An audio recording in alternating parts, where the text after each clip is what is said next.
rust here that's now falling off the barrel.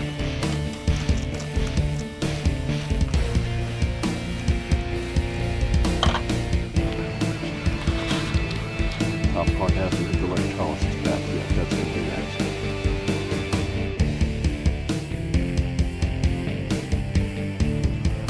next. All right. Now we're down to the final phase of our cleaning process. What I've been using now is my Dremel tool, and I've got a wire brush attachment on the end. I have other attachments. Some are sanding attachments to kind of get into the grooves, but the electrolysis portion of this is done. I've done as much as I could to get most of the rust off. This is the lock plate assembly. And then there's the gun sight. And you can see the barrel itself.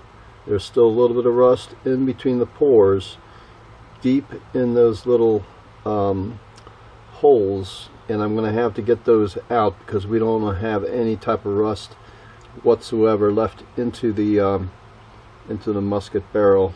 You see right here, I've got to clean that out a little bit so you don't see any of the orange whatsoever. So it's looking pretty good. I've taken off the barrel bands. You can see right here is where one of the barrel bands was, and get down to the nose cap. So we are in the process. I'm approximately 80% complete at this point. I took it to the wire brush to get a lot of the rust off that was remaining after the electrolysis, and now it's fine tuning, getting into the nooks and crannies and getting everything cleaned up. So we're almost there, and I will continue to show you the process of cleaning the brass artifacts next.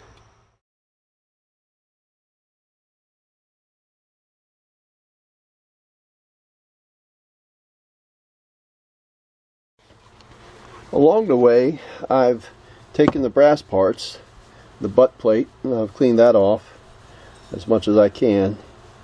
Use a wire brush to get some of the heavy rust that's still connected by the screws that were attached to the butt plate. So that's looking pretty good right there. I've got my chain for my nipple protector, and I've got the nipple protector all cleaned off nicely. I'm going to reattach that to this piece right here. Put it down for a second. It was attached right here at this juncture. So what I'm going to do is I'm going to apply that back so it'll have a good attachment and it'll be hanging down from it. So again, the brass, I used a wire brush to put a little Vaseline on it to give it that deep brass look. The trigger assembly, it's looking good. I've got that all cleaned off and ready to go. That's going to go back inside the assembly like this when I put it all together. And then I cleaned off my barrel bands. I'm still working on that. That's not the finish I'm going to have on it. It's just a temporary finish to it. But I've taken those off and cleaned them off pretty good, so they're ready to go. So that's the process. You see a lot of the loose rust that has fallen off the barrel and the gun itself after I've finished electrolysis, and that's just all throwaway stuff now. At this point, about 80% close to getting it finished, and then I'll start to look for where I can mount it.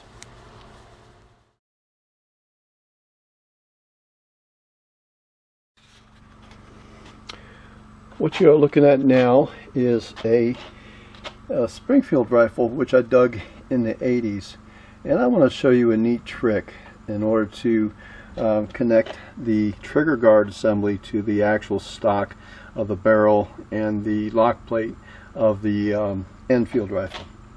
So you see the tang right here of the barrel band has a, looks like a screw that goes from the back of the tang all the way down to the assembly here. I'm sorry. My fingers were pointing here and my camera was not in the right place. I have another barrel band, and just to show you, another barrel, to show you a little bit where the tang is located on the barrel itself. You see the nipple for the gun, and then the tang, which is the piece that sticks far out. Now you see the end was chipped off, and that's where the screw would be. So if you look at this piece again, which is at the Springfield, you have this connecting rod which goes from the tang to the actual trigger assembly. And in this particular case, I'll be adding the lock plate right here, and then that'll make the whole gun attachment work, right? So that'll be for display purposes there. So what I had to do with the Enfield, which is just the opposite situation, I had to manufacture a way to create that screw.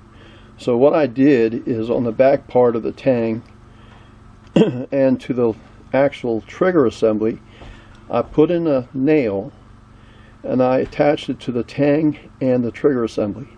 So now when you look at it, the lock plate and the trigger assembly is together. So that's how I'm going to be working it. I'm going to paint the nail black and the attachment glue black so it matches the color of the rest of the rifle itself. But that's what the piece will look like going forward. So I thought that was kind of cool. I wanted to share that with you and to kind of give you an idea of what was the next step in the process with the Enfield. The final stages of the cleaning process is to get the rifle to get on a mount so I can display it once it's done. So I'm using this 1x10, and I have yet to cut it, but I'll cut it to the end of the stock of the barrel here and make it fancy corners. I'll cut out the corners of it. I put a little brass plaque here, and my daughter suggested that I put maybe 4 Enfield bullets right here so you can see what type of caliber bullets this particular gun shot. And I'll get all that together, and I'm going to stain this and finish it and mount this, and that'll be the last part of the process that I'm going to share with you for the mounting. One little bit of addition I want to share with y'all. I prefabricated this end stock and put the butt plate right on the end of it, just like that. Basically it's a half piece of wood and 5/4 inch basically mahogany, and I made it look like the end stock of a rifle barrel, and that'll give it additional depth. So when we finally get this mounted, you'll see it look like this. I know the lighting is not very good right now, but you'll see it once I have all the lighting set up where this will look really nice. Okay, this is December 2021, and what you're seeing is the final mount piece of the Enfield rifle, which I excavated back in November 2014. So I've got it on the wall now. You'll see it's mounted around other supporting Civil War pictures of the time. We have a couple of Trionis down below. Let me back up a little bit so you can see exactly what the wall looks like with the rifle. And I can say I finally got it completed and ready for display. So I know it took a long time to get it done, but sometimes that's how things happen. But here's the finished piece, from getting it out of the ground in 2014 all the way through the electrolysis and the cleaning process. Hope you enjoyed. Till next time.